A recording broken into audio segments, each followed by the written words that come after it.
여러분 안녕하십니까? 백만개미 한세구입니다. 6월 9일 동시만기일 시장 정리하겠습니다. 먼저 오늘 새벽에 끝난 뉴욕 시장이 또다시 3대 지수가 뒷걸음질을 쳤습니다. 아무래도 계속 이어지는 경제 전망치가 상당히 하향되는 거에 따른 우려하고, 그렇게 되다 보니까 10년 만기 국채 금리가 다시 3%를 넘어섰습니다. 그래서 투자 심리를 급격하게 냉각시켰고, 또 이제 계속해서 22의 통화정책 회의가 있죠. 거기에서 이제 또 보나마나 좀 긴축적으로 이제 갈 거니까 그거에 대한 경계감도 있고, 그래서 그러던 차에 이제 유가는 다시 또 122달러까지 됐습니다. WTI 기준으로. 그래서 이런 것들이 이제 미국 시장을 다시 또 막아섰죠.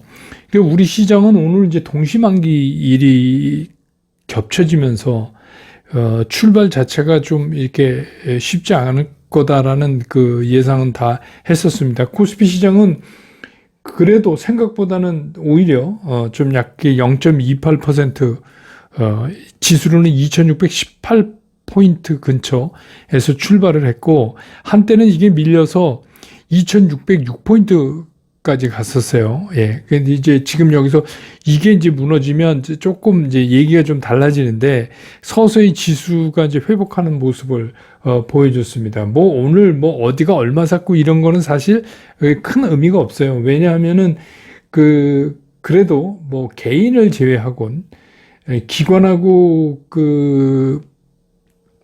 외국인 같은 경우는 결국 이제 동시호가에 오늘 이제 만기되는 여러 가지 상품들의 자기네가 유리한 쪽으로 매매를 할 거기 때문에 예측대로 동시호가에서 거의 한 4천억 정도 움직이는 그런 모습을, 4천억 가까이 움직이는 그런 모습을 보였어요. 각각 주체대로.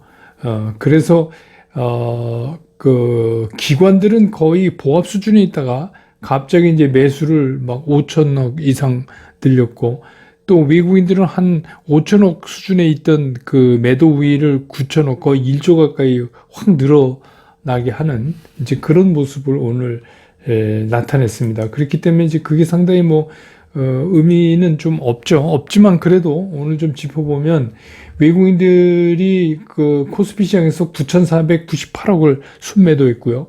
그 다음에 이제 기관은 5,306억을 순매수했는데, 이게 이제 거의 동시효과 끝날 때 이루어진 겁니다. 개인은 3,739억을 순 매수를 했습니다. 그래서 오늘 최종 지수는 2,625.44포인트로 어제보다 0.03% 떨어진, 거의 이제 색깔이 파란 약보합을 만들었고요. 그 다음에 이제 코스닥 같은 경우도 0.2% 정도 하락해서 출발한 후에, 이거는 코스닥에서는 하루 종일 개인하고 외국인들이 좀 서로 엇갈리는 행보를 이렇게 보였다. 그래서 비교적 기관은 제한된 범위 내에서 매도 우위를 보이다가 이것도 이제 마지막 종가 무렵에 매수로 전환되는 그런 모습을 보였다. 그래서 양시장이 다 일단 기술적으로는 꼬리 달린 양봉을 형성하는 거에는 성공했어요. 양봉을 형성하는 거에는 성공했다. 그래서 이제 우리가 늘 얘기하던 아직 희망의 끈을 놓을 정도는 아니다, 그렇게 보여집니다. 오늘 코스닥 시장에서는 외국인들은 1,203억을 순매도했고, 기관은 213억을 순매수했고, 개인이 982억을 순매수했습니다. 오늘 코스닥 지수는 877.18포인트.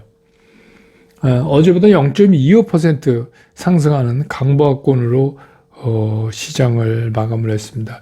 제가 이거 녹화 뜨기 바로 직전에 상하이가 재봉쇄된다는 그런 뉴스가 들어왔어요. 그래서 저도 그냥 뉴스 헤드라인만 달아서 투자교실 분들한테는 텔레그램을 일단 드렸는데 한번 읽어볼까요? 예, 읽어보죠. 상하이에 다시 코로나19 의심 사례가 발견됨에 따라 일부 지역에 재봉쇄에 들어갈 것이라고 블룸버그 통신이 9일 보도했다. 예, 그런 얘기입니다.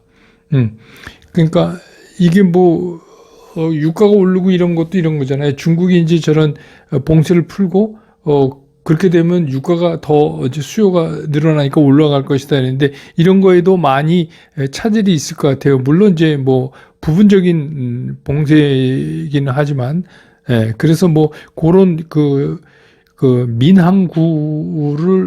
민항구를 봉쇄한다 이런 얘기인데 의심 사례가 발견돼서 한 2주 정도 봉쇄를 할 수도 있다 이렇게 블룸버그가 지금 들어왔네요.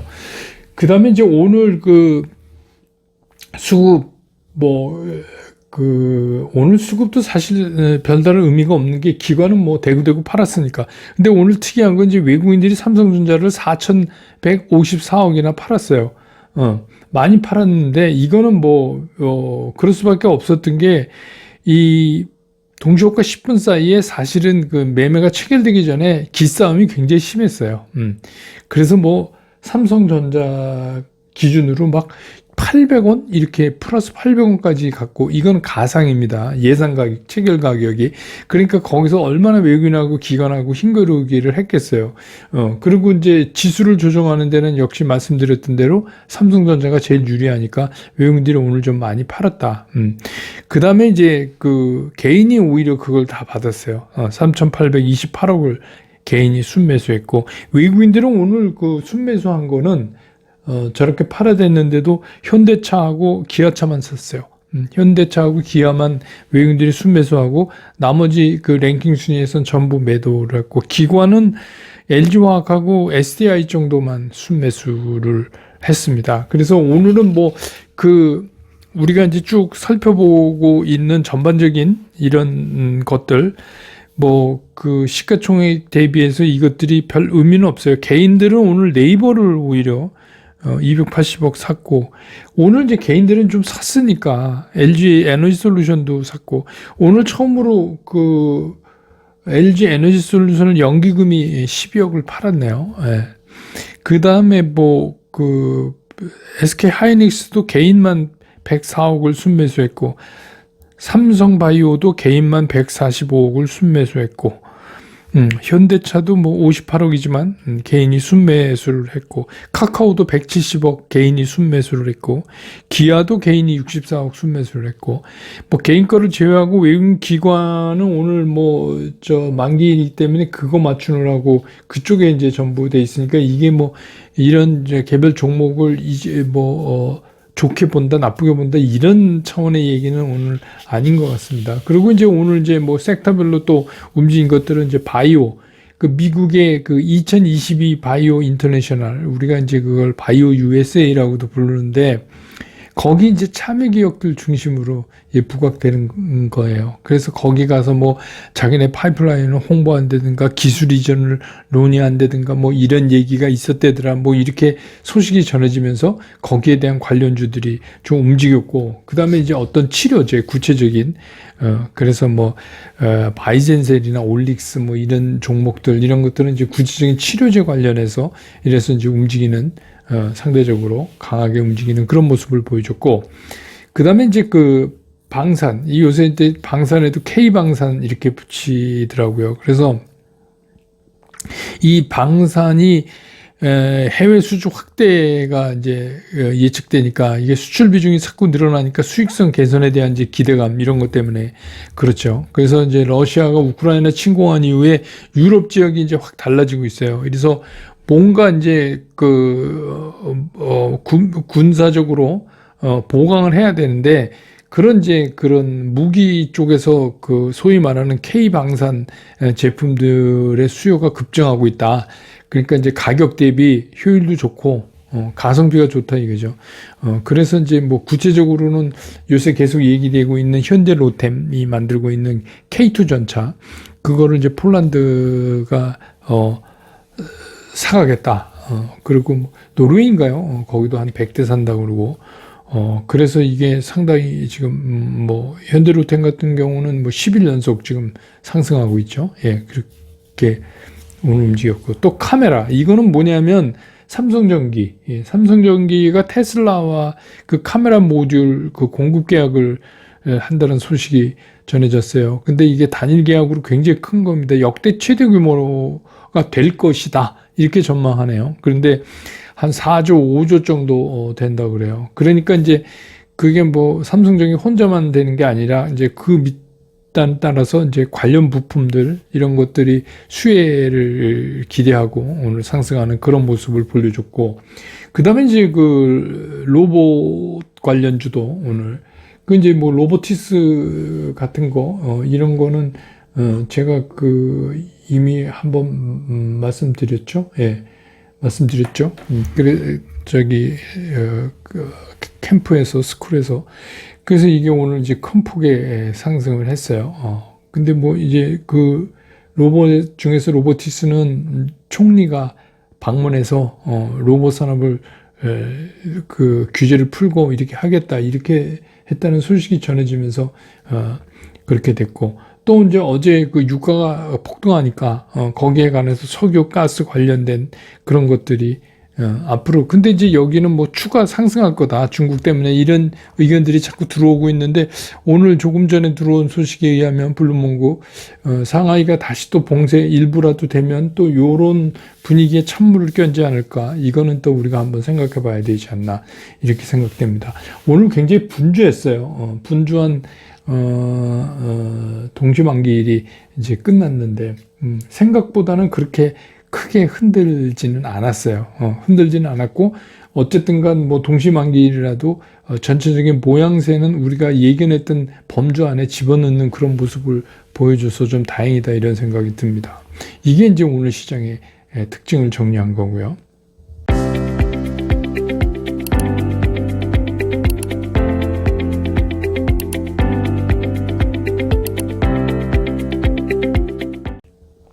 시장 얘기를 좀 해보면 아시지만 우리가 이제 그 동시만기일이다 보니까 뭐 개인 투자가 동시만기일 날 적극적으로 매매하고 이런 건 사실상 어렵죠. 왜냐하면 주가가 상당히 왜곡되는 날이니까. 그리고 막 변동성이 너무 심하고. 그런데 오늘은 이제 뭐 생각보다는 그 뭐 매매하면서 변동성은 생겼죠. 각 주체별로. 그렇지만 그 지수상으로는 그렇게 큰 변동성을 오히려 안 준 날이다 이렇게 생각이 들어요. 그래서 어제도 코스피가 거의 보합, 오늘도 이제 약보합. 그래서 보면 요새는 이제 그 동시만기일 전일서부터 이렇게 찾고 하는 그 움직이는 정리하는 그런 경향이 있어요. 어제도 말씀드렸지만 오늘도 보니까 이제 그런 거예요. 그러니까 뭐 하루 종일 옥신각신 이거는 별로 중요하지 않고 보면은 이제 어제나 오늘이나 그냥 거의 보합권에서 이렇게 정리가 되면서 이제 정리를 했다. 그렇게 보면 좋습니다. 근데 이제 우리가 생각했던 것처럼 막 큰 폭의 지수 변동이 있을까봐 걱정했는데 그거는 좀 다행이다. 그래서 이제 기술적으로 봐도 오늘 이제 저점까지 내려갔던 2606포인트 이하로 내려가서 장이 끝나면 조금 흔히 쓰는 말로 공기탁해요. 그렇게 되면 이게 상황이 무척 나빠질 뻔했는데, 그래도 이제 그 제가 말씀드리는 기술적으로 수렴되는 그 구간 안에 멈추면서 꼬리 달린 양봉을 그나마 어떻게 해서든지 뭐 위에 아래 좀 달렸지만 그렇게 만들었다는 거, 그거는 좀 나름 좀 다행스럽다. 이런 생각이 들어요. 그렇게 되면 어떻게 되냐면 뭐 이게 이제 시간이 많이 흐른 뒤에 희망 고문이었는지 그거는 모르겠지만 지금 입장에서 보면 아직도 우리 시장은 상승으로 이렇게 반등으로 전환해서 어느 정도 반등 그 상황을 만들 수 있는 영역에 있다고 볼 수 있다 이런 거죠. 아직 그거를 이제 반등도 못하나 봐 이렇게 포기하기는 좀 그렇다. 아직은 그런 추세가 살아있다 이런 얘기입니다. 쉽게 얘기하면. 그런데 이제부터 시장의 이제 이슈가 이제 바뀌는 거예요. 이슈가 이제 뭐가 바뀌냐면 이제 주말에 발표되는 이제 CPI 때문에 거기에 이제 미국 시장 포함해서 우리도 전부 초점을 맞추는데 지금 뭐 예측치가 이렇게 나오고 이러는데 뭐 지난달보다는 다소 완화될 것 같다. 근데 이게 이제 맞는 예측인지 희망사항을 얘기하는 건지는 잘 모르겠지만, 뭐 이렇게 외신도 보면 이제 그렇게 나와요. 근데 이게 이제 결과가 우리 생각보다 좀 미미할 경우, 이제, 이제 인플레이션 상투 쳤다. 이렇게 우리가 인정할 정도가 안 되는 정도에서 그냥, 결과가 나오면 이게 시장이 그 단기적으로 방향 설정하기가 되게 어려울 수도 있겠다 하는 생각이 들어요. 그래서 이제 기다리는 건 제발 이제 좀 우리가 기대하는 쪽으로 나왔으면 좋겠다.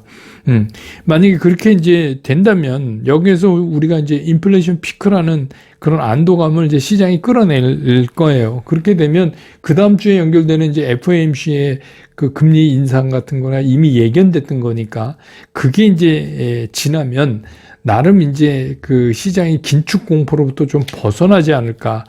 그렇게 되면 우리가 이제 얘기하는 그 단기적인 베어마켓 랠리라고 제한된 범위지만 그래도 어느 정도 움직일 수 있는 그런 그 이슈를 시장이 스스로 만들면서 찾아낼 수 있지 않을까. 이런 생각이 드는 거죠. 이제 여기까지는 기대입니다. 그러면 그런 걸 놓고 그럼 이제 요즘 이제 그 제가 많이 받는 질문이 아니 왜 사라고 하지 않느냐 이런 얘기를 이제 많이 하세요. 이거 사야 되는 거 아니냐. 그 뭐 어디에 보니까 누구도 그러고 지금 사야 된다. 이게 지금 싸다. 세일할 때 사는 거다. 원래 주식시장은 무서울 때 사는 거다. 이러는데 왜 사라고 안 하느냐. 이제 그렇게 질문해 오시는 분이 많은데 저는 이제 이렇습니다. 지금 사야 된다. 지금이 싸다. 이게 얼마를 놓고 하는 얘기인가. 적어도 뭐 금년 연말을 넘겨서 내년 상반기를 보고 한다면 뭐 해도 되죠. 근데 그것도 이왕이면 뭐 싸게 사는 게 좋은 거 아니겠어요? 그러니까 지금 이제 어려울 때 사야 된다. 자꾸 이런 얘기하는데 저는 그 말씀을 못 드리겠어요. 왜 그러냐 하면 첫 번째, 우리 시장이 단기적으로 이게 장기적인 추세가 아니고 단기적으로라도 상승 쪽으로 방향을 잡았다고 확신할 수 있는 상황이 아니에요.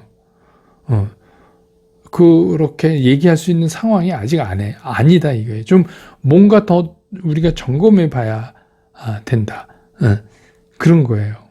그러니까 지금 여기서 확실하게 이제는 단기 상승이다 이렇게 얘기를 못 한다는 거예요. 그거는 뭐냐면 이게 기술적으로도 조금 더 6월 중순으로 다음 주로 끌고 가서 그걸 확인받아야지 좋겠다 하는 게 제 개인적인 생각이고, 두 번째는 뭐냐면 우리 대부분의 개인 투자가들이 지금 주식이 다 있어요. 돈만 있는 게 아니거든요. 주식이 상당 부분 물려 있어요. 물려 있는 거죠. 정확히 얘기하면. 그러면 이 주식을 갖고 있는데 여기다가 더 실을 때는 굉장히 조심해야 돼요. 싸다고 무조건 사는 거는 전 아닌 것 같아요. 지금 주식이 한 주도 없으면 사야 되는 때가 맞아요. 근데 어느 정도 주식이 있다. 적어도 50% 이상 주식이 있다. 그러면 서둘러 사야 될 이유가 하나도 없다는 거예요. 왜냐하면 이 시장이 뭐 엄청난 힘을 가지고 그냥 하늘을 뚫을 기세로 이렇게 올라갈 수 있는 시장은 결코 아니거든요. 그러니까 개인 투자가 입장에서 예를 들어서 뭐 2, 3년, 뭐 4, 5년을 보고 긴 호흡으로 하신다는 분은 사실은 백만개미 들어보셔야 별로 효과가 없어요. 도움이 안 되실 거예요. 저는 이제 그건 주식은 무조건 사야 돼요. 그렇게 길게 보면 무조건 사야 됩니다. 그러니까 그거는 되게 할 말이 없어요. 근데 이제 많이들 그렇게 얘기하죠. 주식은 그 공포의 벽을 타고 오른다. 맞아요. 근데 공포의 벽을 타고 오르는 건 맞지만 그 벽 탄다고 반드시 오르지는 않습니다. 그러니까 또 이런 얘기 있잖아요. 용감한 자만이 미인을 얻을 수 있다. 증식 혁언 이런 거 얘기하면서 지금 이렇게 할 때 딴 사람이랑 생각을 바꿔서 반대로 해서 지금 근데 저는 이거죠. 이런 때 먼저 움직이면 손해예요. 개인은 특히. 그래서 여러분이 그 용감한 자가 미인을 얻는 거 맞을 수도 있는데 미인을 얻은 사람이 용감했던 건 맞는데 용감하다고 다 미인을 얻는 건 아니에요. 용감하고 만용하고는 좀 구분을 해야 돼요. 그러니까 적어도 내가 지금 용감성을 발휘해서 얻을 수 있는 확률이 얼만가를 한번 따져봐야 된다는 거죠. 그래서 조금 더 시장이 단기적으로라도 방향 전환을 우리한테 그런 시그널을 확실하게 주고 있다는 거를 조금 더 점검해 볼 필요가 있다. 그거는 이제 뭐 아무래도 다음 주가 넘어가면 되지 않을까 하는 게 제 생각이라서 제가 적극적으로 사시라 이런 얘기를 못하고 그냥 트레이딩 하는 것만 제가 계속 종목을 얘기하면서 트레이딩만 말씀드리는 이유가 이제 거기에 있는 거죠. 벌써 이제 또 금주 다 갔어요. 그래서 내일도 금요일이니까 내일은 또 대응 전략까지 한번 다시 정리해서 장 끝나고 여러분 곁으로 돌아오겠습니다. 여러분 고맙습니다.